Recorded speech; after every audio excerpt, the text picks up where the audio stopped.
नमस्कार सर। नमस्कार sir. Sir क्या नाम है आपका? मेरा नाम doctor Sujit Kumar sir.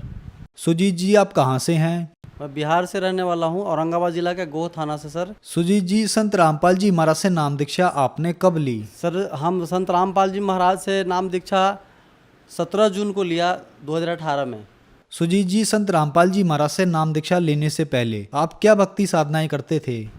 Sir वैसे देवी देवता का पत्थरों को पूजा करते थे और योग वगैरह करने के कारण आर्य समाजी का जो आपका बाबा रामदेव है उनका योगा करते थे, वो भी ओम का मंत्र उच्चारण करने के लिए बोलते थे, वो योग करते समय उसका उच्चारण करते थे। तो फिर क्या कारण बना कि आप संत रामपाल जी महाराज की शरण में आए? देखिए सर, संत रामपाल जी का शिष्य बनने का बहुत बड़ा कारण रहा सर मेरे साथ। कारण ऐसा रहा कि मैं योग भी करता था फिर भी नशा करता था, और मैं एक जो डॉक्टर हूँ, डॉक्टर होने के नाते भी मैं मांस खाता था, शराब पीता था और बहुत सारे उल्टे सीधे काम किया करता था। और मुझे भक्ति करने के बावजूद भी कुछ न कुछ अंदर से मैंने कुछ न कुछ क्वेश्चन चलते रहता था कि आखिर राहत क्यों नहीं मिल रहा है। घर में कलह होता था, झगड़े होते थे, हम अशब्द बानियाँ बोला करते थे। मुझे ऐसा लगता था कि कोई रास्ता लगता है किसी पृथ्वी पर नहीं है किसी के पास। तो इसी बीच में क्या हुआ कि संत रामपाल जी महाराज का जो शिष्य थे, वो आपको गोह का शिष्य थे, वो मुझे बताया कि आप ये सारी बुराई करते हैं और आप इतने अच्छे आदमी हैं, आप एक डॉक्टर होकर के इतने बुराई करते हैं, तो मुझे ऐसा नहीं लगता है कि आप अच्छे आदमी हैं। तो हम बोले कि कोई रास्ता है तो बताइए हमको। तो मुझे एक रास्ता बताया, बोले कि आप मेरे साथ चलिए, ठीक है ना, हम एक जगह ले चलेंगे आप। वहाँ जाने के बाद उस दिन प्रकट दिवस, कबीर साहब का प्रकट दिवस था। वहाँ जाने के बाद हम गए, पहले भी हरियाणा में हम जाया करते थे, रहा करते थे, वहाँ दिल्ली में भी कई दिनों रहे, कई सालों रहा।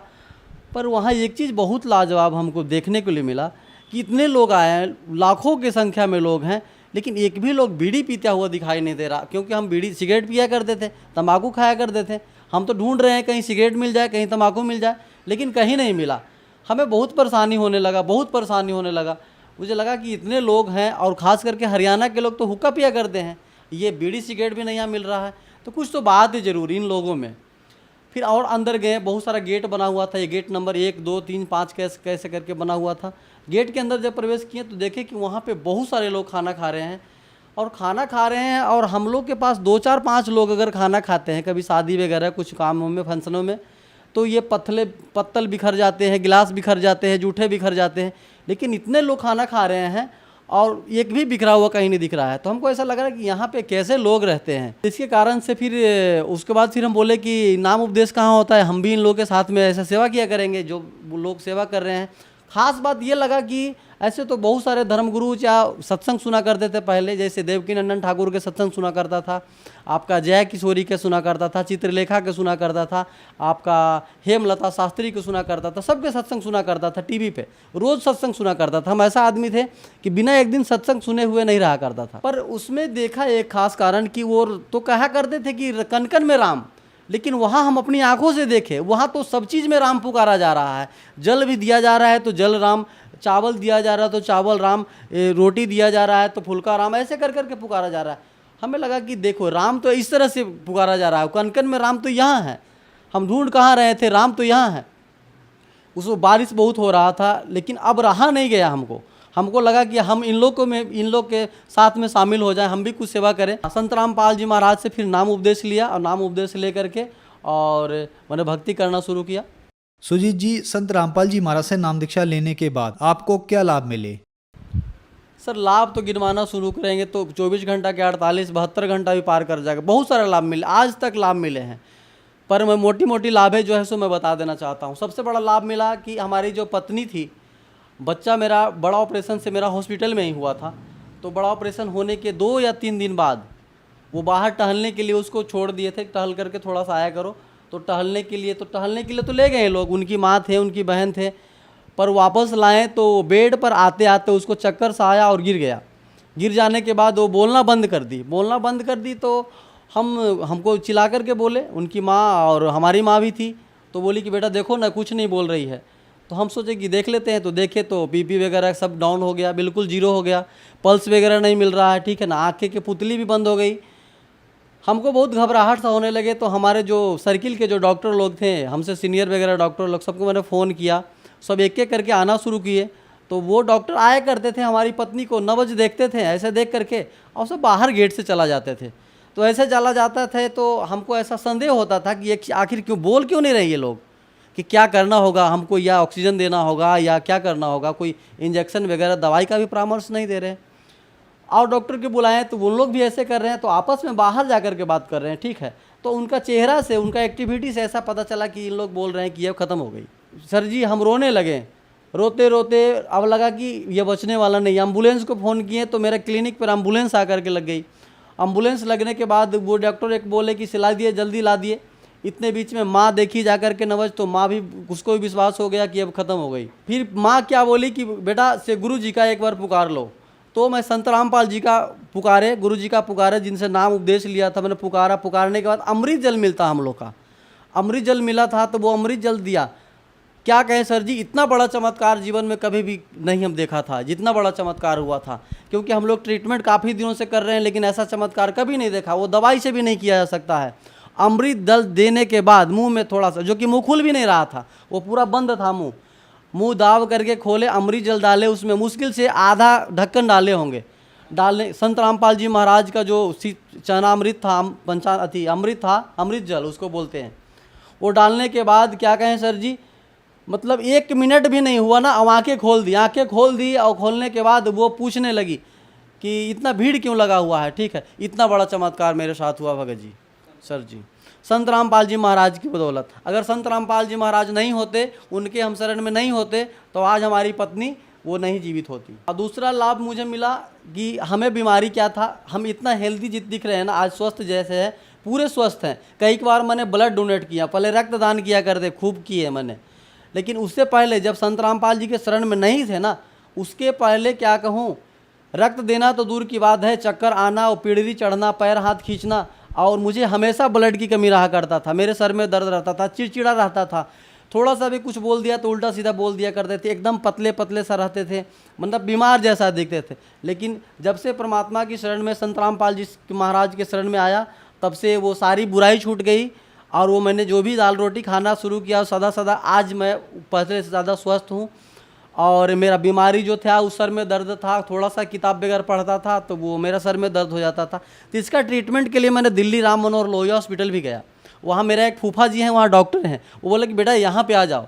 तो मैंने वहाँ गया, वहाँ 1.5 घंटा 2 घंटा मुझे वो हिस्ट्री लिए, क्या करता था, क्या नहीं करता था, क्या खाता था। इतने करने के बाद मौत 2 दवा दिया था मुझे, 2 दवा दिया था मुझे। ऐसा लगा डॉक्टर को कि बताओ ना, इतना मुझे हिस्ट्री लिया, 2 दवा मात्र दिया, छोटा छोटा सा दवा दिया। मुझे विश्वास नहीं हुआ कि मुझे ठीक होगा इस पर, और सही में ठीक नहीं हुआ। लेकिन परमात्मा की शरण में जैसे ही आए, संत रामपाल जी महाराज के शरण में, वो बीमारी ऑटोमेटिक बिना दवा के ठीक हो गई। और तीसरा लाभ मुझे हुआ, एक बच्चा जो मेरा है, उस समय जो बड़ा ऑपरेशन से हुआ था जब मैं हमारी पत्नी को, तो बच्चा का लगभग 1.5 साल उम्र हो रहा था, वो चल नहीं पाता था। और डॉक्टर बोला था, ऐसे डॉक्टर संदीप कुमार गया में दिखाए थे, तो वो बोला था कि इसको प्लास्टर करेंगे। पैर तो टेढ़ा सा थोड़ा रहा करता था। एक और डॉक्टर के दिखाएं, न्यूरोलॉजिकल डॉक्टर से, तो वो बोले कि इसका ब्रेन से कहीं नस चपा हुआ है, फोलिक एसिड की कमी से इसको राइट ब्रेन जो है ना, उसमें प्रॉब्लम है। तो ये चलेगा पर बहुत दिन लगेगा, ठीक है, और पूरा चलेगा भी नहीं। तो ऐसे फिर मैंने क्या किया कि कुछ दवा वगैरह, आयुर्वेदिक दवा इधर उधर से लिया, कुछ अपने तरीक़ा से दवा दिया उसको, ठीक है। लेकिन फिर भी वो पूरा राहत नहीं हुआ, वो चल नहीं पाता था। चलने के बाद फिर क्या हुआ कि मैं अरदास लगाया परमात्मा से अरदास संत रामपाल जी महाराज से लगाया। लगाने के बाद क्या हुआ, कुछ ही दिनों के बाद देखे कि वो बच्चा मेरा खड़ा होने लगा और वो पैर पे भार देना भी लगा। आज बिल्कुल बच्चा उछलता, आज मेरे पास बच्चा आया हुआ है भगत जी, सर जी। तीसरा लाभ क्या हुआ कि वो बच्चा जब चलना शुरू किया, तो हम एक दिन खाना खा रहे थे, हमारी पत्नी खाना खिला रही थी हमको, बगल में कांच का गिलास रखा हुआ था, मोटा सा गिलास कांच का। वो बच्चा चलते चलते टहलते टहलते गया और वो कांच के गिलास पर और गिर जाने के बाद क्या, वो कांच का गिलास टूट गया, बिल्कुल टूट गया। टूट जाने के बाद उसमें नुकीले सा 2-3 ऐसे नुकीला सा निकला हुआ था कांच के गिलास में। तो पहले बार गिरा तो वो टूट गया, जब दूसरा बार गिरा ना, तो वो कांच के गिलास पर ही गिरा। तो ऐसा मुझे लगा कि इसको हम टाका भी नहीं दे सकते हैं, इतना बड़ा इसको चोट लगा हुआ। ऐसा लगा, हमारी पत्नी जो थी वो तो तिलमिला गई, लगती कि बेहोश हो जाएगी, वो ऐसे लगा उसको। पर क्या हुआ कि हम मालिक से अरदास लगाएं, संत रामपाल जी महाराज से अरदास लगाएं, या परमात्मा हमसे कौन सी गलती हो गई, ये बच्चा क्या दोष किया था, इसको ऐसा क्यों हुआ, अब हम कहाँ ले जाएंगे इसको। ऐसा मैंने मन में विचार किया, और विचार करने के बाद उसको ऐसे हाथ लगाया, हाथ लगा करके जब उसको बाहर हम ले गए और उसको क्या बताएं, इतना बड़ा चमत्कार हुआ कि वो हाथ लगा करके जब हटाएं हाथ तो देखे कि सिर्फ नुखला सा लगा हुआ था, ऐसे निशान सा लगा हुआ था, मतलब कटा भी नहीं उसको, ऐसे चमत्कार हुआ था। और मुझे तो लगा ऐसा कि इसको टाका देना पड़ेगा, कहाँ ले जाएंगे, हमको तो घबराहट सा, हम खुद डॉक्टर हैं फिर भी घबराहट सा लग रहा था। लेकिन देखिए परमात्मा का लीला संत रामपाल जी महाराज का कि कुछ नहीं हुआ उसको, बच्चा को आज बच्चा का निशान भी नहीं है। पहले जब संत रामपाल जी महाराज के शरण में नहीं थे, उसके पहले हमारी बहुत आर्थिक स्थिति खराब थी, यहाँ तक कि स्थिति ऐसा खराब था कि हमें रहने के लिए और खाने के लिए कभी कभी सोचा करते थे, अच्छे अच्छे चीज़ खाने के लिए तरासा करते थे। मेरे पास उतना आर्थिक स्थिति ठीक नहीं था। पिताजी भी थे, वो भी नशा वगैरह करते थे। हालांकि परमात्मा की शरण में, वो भी संत रामपाल जी के महाराज के शरण में आ गए और वो भी ठीक हैं, अभी नशा वगैरह नहीं करते हैं। पहले नशा बहुत किया करते थे, ये नशा करते थे, पिताजी नशा किया करते थे, हम भी नशा किया करते थे। नशा में वो गंजा पिया करते थे, शराब पिया करते थे, तंबाकू खाया करते थे, हम भी शराब पिया करते थे। हम तो चरस, अफीम, कोकिंग, ड्रग्स सब लिया किया करते थे, क्योंकि टाउन में रहा करते थे ना, यहाँ पे बहुत सारे सर्किल के लोग थे ना, वो सब नशा, बड़ा बड़ा नशा किया करते थे। इसके कारण से आर्थिक स्थिति ऐसा बिगड़ा हुआ था, मेरा शरीर भी बर्बाद हो रहा था, आर्थिक स्थिति बिगड़ा हुआ था कि मेरे पास साइकिल भी नहीं था चलने के लिए। ऐसा होता था, कभी टेम्पू में, ऑटो में जाया करते थे ज़रूरत पड़ता था तो। लेकिन संत रामपाल जी महाराज के शरण में आने के बाद सबसे पहले तो इतना बड़ा वो नशा, जितने भी सारे चीज़ें थे वो सब तो दूर हो गए, और दूर होने के कारण धीरे धीरे मेरा सेहत भी ठीक हो गया। और आज के डेट में परमात्मा की दया से, संत रामपाल जी महाराज की दया से आज मेरा एक क्लिनिक नहीं, दो क्लिनिक है। और आज मालिक की दया से सब कुछ, दाल रोटी सब कुछ चल रहा है। आज मेरे पास बाइक भी है और सब पूरे अच्छे से हम लोग हैं परिवार। पहले तो रोज़ कला हुआ करता था, क्योंकि कमी थी ना, गरीबी के कारण सब कला हुआ करता था। कभी वो त्यौहार के दिन में अच्छे कपड़े नहीं खरीद पाते थे, ऐसे स्थिति मेरे था। लेकिन मालिक की दया से संत रामपाल जी महाराज के शरण में जब से आए तब से सारा कुछ ठीक हो गया।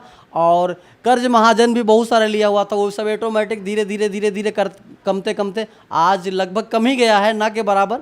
और परेशानी भी बहुत था पहले ना, कर्ज वाले भी परेशान किया करते थे, लेकिन अब परेशान कोई नहीं किया करते थे, और ऑटोमेटिक सब खत्म होते जा रहा है। हमको भी पता नहीं चलता है कि ये सब कर्ज हम कहाँ से दे पाते हैं। सुजीत जी, आप एक डॉक्टर हैं, जिस बीमारी को मेडिकल साइंस ये बता देता है कि अब ये ठीक नहीं हो सकती, और संत रामपाल जी महाराज की शरण में जाने के बाद वो बीमारी ठीक हो जाती है, तो ये कैसे संभव हो पा रहा है? देखिए सर जी, संत रामपाल जी महाराज जी एक पूरे पृथ्वी पे, पूरे भारत में नहीं पूरे पृथ्वी पे एक संत ऐसे हैं जो शास्त्र की विधि साधना बताते हैं, और शास्त्र विधि साधना बताने से लाभ होना ही निश्चय है, और लाभ इसीलिए मुझे भी हुआ और सबको लाभ होता है। और शास्त्र विधि छोड़ करके जो मनमाना आचरण करता है, गीता जी में भी बताया है, तो उसका लाभ नहीं होता है। इसलिए शास्त्र विधि साधना करने से लाभ होता है, इसलिए लाभ मुझे भी हुआ और सबको लाभ होता है। इसलिए शास्त्र विधि साधना करने से कैंसर या कैंसर की बाप जैसा बीमारी भी हो वो भी ठीक हो जाता है, संत रामपाल जी महाराज की दया से। सर, जो दर्शक आज आपको टीवी पर देख रहे हैं और वो भी आपकी तरह संत रामपाल जी महाराज से नाम दीक्षा लेना चाहते हैं, तो कैसे ले सकते हैं? टीवी चैनल पे सत्संग आया करता था, पहले तो 1-2 टीवी चैनल पर सत्संग आया करता था, 2-3, अब तो 12-13 चैनल पे आया करता है। तो उसके नीचे पीली पट्टी चला करता है, उस पीली पट्टी में वो मिस कॉल उस पर किया जाएगा, तो वो नाम वहाँ से फ़ोन करेंगे आश्रम से, और फ़ोन करने के बाद आपके जो आसपास के जो आश्रम होंगे जहाँ नाम दीक्षा दिया जाता है, वहाँ का लोकेशन आपको बता दिया जाएगा, वहाँ जा कर के आप नाम दीक्षा ले सकते हैं। धन्यवाद सर। अच्छा।